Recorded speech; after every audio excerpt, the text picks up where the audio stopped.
আমি এই কথা বলি না যে পুরা আলিফ লাম মিম একটি অক্ষর, বরং আলিফ এক অক্ষর, লাম এক অক্ষর এবং মিম এক অক্ষর। আসসালামু আলাইকুম ওয়া রাহমাতুল্লাহি ওয়া বারাকাতুহু।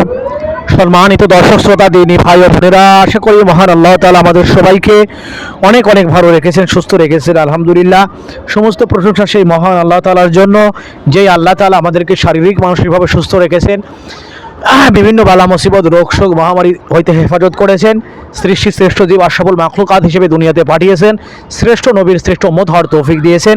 সেই আল্লাহ তাআলার দরবারে শুকরিয়া আদায় করছি আলহামদুলিল্লাহ। এবং লাখো কোটি দরুদ সেই রাসূলের উপরে, যাকে সৃষ্টি করে মহান আল্লাহ তাআলা আসমান জমিনের সম্মান ইজ্জত মর্যাদা মর্তবা বহু গুণে বাড়িয়ে দিয়েছেন, সেই রাসূলের উপর সাল্লাল্লাহু আলাইহি ওয়াসাল্লাম। সম্মানিত দর্শক শ্রোতা, দিনী ভাই ও বোনেরা, এই মুহূর্তে আপনারা যেখান থেকে এই ভিডিওটা দেখছেন, গ্রামে বা শহরে, পথে বা প্রান্তরে, দেশে বা প্রবাসে, প্রত্যেককে জানাই আন্তরিক ধন্যবাদ এবং মোবারকবাদ। দোয়া করি আল্লাহ তাআলা আমাদের প্রত্যেকের জীবনকে সুন্দর করুক, সহজ করুক এবং দিন অনুযায়ী চলার তৌফিক দান করুক, আমিন। আমরা কোরআন শিক্ষার গুরুত্ব সম্পর্কে জানার চেষ্টা করছি, অর্থাৎ ইসলামে কোরআন শিক্ষার গুরুত্ব এবং ফজিলত। যেহেতু কোরআন মহান আল্লাহ তাআলা আরবি ভাষায় নাজিল করেছেন এবং কোরআন শিক্ষা করা প্রত্যেকটা নর নারীর উপর ফরজ। প্রথমত শিখতে হবে, দ্বিতীয়ত অর্থ জানতে হবে, তৃতীয়ত তদ অনুযায়ী আমল করতে হবে। তো এই বিষয়গুলো খেয়াল রেখে আমাদের চলা উচিত। তো আমরা আপনাদের সামনে কোরআন শরীফ শিক্ষা করার গুরুত্ব, মাহাত্ম্য, ফজিলত সম্পর্কে সংক্ষিপ্তভাবে উপস্থাপন করার চেষ্টা করছি। তো আজকে আমরা জানবো যে কোরআন শরীফ জানলে কি লাভ হবে, কোরআন শরীফ পড়লে কি লাভ হবে, অর্থাৎ কোরআন শরীফের কী কী ফজিলত, এই ব্যাপারে আপনাদের সামনে আরেকটা হাদিস উপস্থাপন করার চেষ্টা করব। তো চলুন কথা না বাড়িয়ে আমরা মূল আলোচনায় প্রবেশ করি।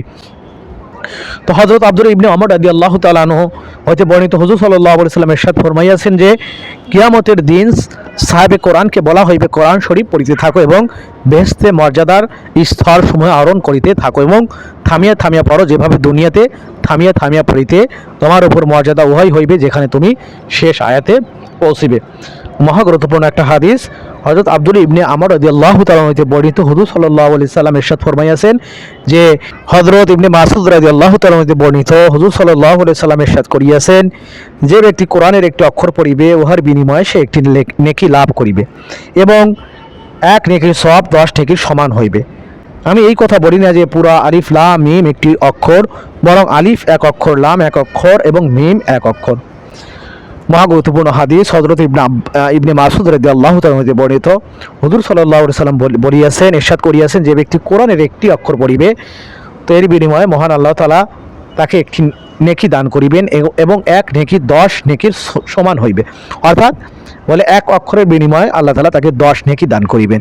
এবং আমি কথা বলি না যে আলিফ লাম মিম একটি হরফ, বরং এগুলো পৃথক পৃথক এক একটি হরফ। অর্থাৎ অন্যান্য আমলের বেলায় যেমন পুরা আমলকে একটি গণ্য করা হয়, কালামে পাকের বেলায় সেরূপ করা হয় না, বরং এই ক্ষেত্রে আমলের এক একটি অংশকে পুরো আমল হিসেবে গণ্য করা হয়। এই জন্যই কালামে পাকের তেলাওয়াতের বেলায় প্রতিটি অক্ষরের পরিবর্তে একটি করিয়া নেকি হয় এবং প্রতিটি নেকির বিনিময়ে আল্লাহ তাআলার পক্ষ হইতে 10টি করিয়া নেকির ওয়াদা রহিয়াছে। আল্লাহ পাক বলেন, অর্থাৎ যে ব্যক্তি এক নেকির কাজ করিবে, তাহাকে 10 নেকির বরাবর সওয়াব দেওয়া হইবে। সূরা আনাম আয়াত 160। 10 গুণ সওয়াবের ওয়াদা এবং ইহার সর্বনিম্ন পরিমাণ। আরও বলিয়াছেন, আমি আল্লাহ তাআলা যাহাকে ইচ্ছা, অর্থাৎ আল্লাহ তাআলা যাহাকে ইচ্ছা করেন বহুগুণ বাড়াইয়া দেন। সূরা বাকারা আয়াত 261। প্রতিটি অক্ষরে পৃথক পৃথক নেকি গণ্য করার দৃষ্টান্ত স্বরূপ হুজুর সাল্লাল্লাহু আলাইহি ওয়াসাল্লাম ইরশাদ করিয়াছেন যে, আলিফ লাম মিম পুরোটা একটি অক্ষর নয়, বরং আলিফ লাম মিম প্রত্যেকটি আলাদা আলাদা অক্ষর ধরা হইবে। এইভাবে এখানে মোট 30 নেকি হইয়া গেল। ইয়াতে মতভেদ আছে যে আলিফ লাম মিম সূরা বাকারা প্রথম আয়াতকে বোঝানো হইয়াছে নাকি সূরা ফিলের শুরুতে লেখা আলামকে বোঝানো হইয়াছে। সূরা বাকারার প্রথম আয়াতকে বোঝানো হইলে বাহ্যিকভাবে অর্থ হইল যে লিখিত অক্ষর ধর্তব্য হইবে, আর যেহেতু 3টি হরফই লেখা আছে তাই 30টি নেকি হইবে। আর যদি ইয়ার দ্বারা সূরা ফিলের আলাম বোঝানো হয়, তবে সূরা বাকারার শুরুতে যে আলিফ লাম মিম উহাতে আছে, উহাতে 9টি অক্ষর হইবে। এই জন্য উহার বিনিময় 90 নেকি হইবে।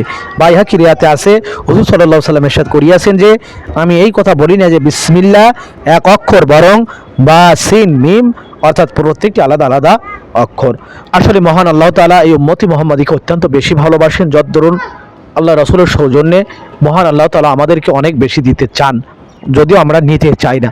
এই জন্য আল কোরআন এমন একটা গ্রন্থ, যেটা যদি ধরি সওয়াব হবে, যেটা যদি ধরি নেকি হবে, যেটা যদি পড়ি নেকি হবে। অর্থাৎ ধরলে নেকি, পড়লে নেকি, এভাবে কি স্পর্শ করলে নেকি, আমল করলে নেকি, অর্থাৎ শুধু নেকি আর নেকি। কোরআনের পক্ষে থাকতে পারলে আমাদের কি পার্থিব জীবনেও সুন্দর হবে, কামিয়াবি হবে, সফলতা অর্জন হবে এবং আখিরাতের জীবনে সফলতা অর্জন হবে। এই জন্য আমাদের প্রত্যেকেরই উচিত মানে পবিত্র কোরআন শিক্ষা গ্রহণ করা, তেলাওয়াত করা, অর্থ জানা এবং তদনুযায়ী আমল করে পার্থিব জীবনকে সুন্দরভাবে সাজানো গোছানো এবং আখিরাতের জীবনকে সাজানো গোছানো। মহান আল্লাহ তাআলা আমাদের সবাইকে সঠিক বুঝদান করুক। আমরা যেন পবিত্র কোরআন সহি শুদ্ধভাবে তেলাওয়াত করে আমল করতে পারি, আল্লাহ তাআলা সেই তৌফিক দান করুক। সবাইকে অসংখ্য ধন্যবাদ। আসসালামু আলাইকুম ওয়া রাহমাতুল্লাহি ওয়া বারাকাতুহু।